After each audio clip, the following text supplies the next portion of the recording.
সুধী দর্শক, আজকের আমাদের বিষয় হলো ধনী লোকজন কেন ইংল্যান্ড ছেড়ে দুবাই চলে যাচ্ছেন। আজকাল এক ধরনের ট্রেন্ড দেখা যাচ্ছে। ইউরোপের ধনী ব্যবসায়ী ও সেলিব্রিটিরা ইংল্যান্ড ছেড়ে চলে যাচ্ছেন দুবাই। কিন্তু কেন? আসুন জেনে নেই কারণগুলো।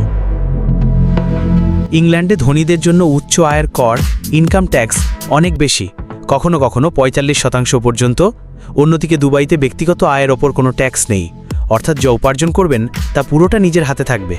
এই বিশাল পার্থক্যই ধনী লোকজনকে আকর্ষণ করছে দুবাইয়ের দিকে।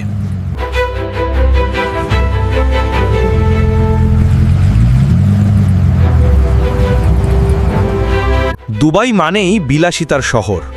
আকাশচুম্বী বিল্ডিং, বিশ্বসেরা হোটেল, ট্যাক্স ফ্রি শপিং, ধনী লোকজনের জীবনযাপনের জন্য এক স্বর্গরাজ্য তৈরি করেছে এই শহর।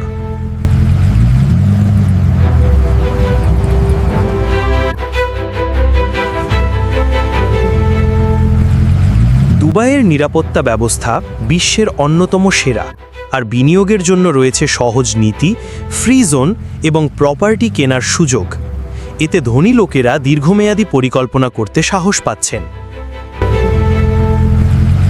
ইংল্যান্ডের মেঘলা ও ঠান্ডা আবহাওয়া ছেড়ে দুবাইয়ের রোদ, সমুদ্র ও বিলাসবহুল ক্লাব জীবন অনেকের কাছে বেশি আকর্ষণীয়। ট্যাক্স সুবিধা, বিলাসী জীবনযাত্রা আর নিরাপদ পরিবেশ, এসব কারণেই ধনী লোকজন ইংল্যান্ড ছেড়ে এখন দুবাই জীবন গড়ছেন। আপনার মতে ভবিষ্যতে দুবাই কি ধনীদের নতুন রাজধানী হয়ে উঠবে? এই প্রশ্ন রেখে আজ এই পর্যন্তই। ভালো থাকবেন।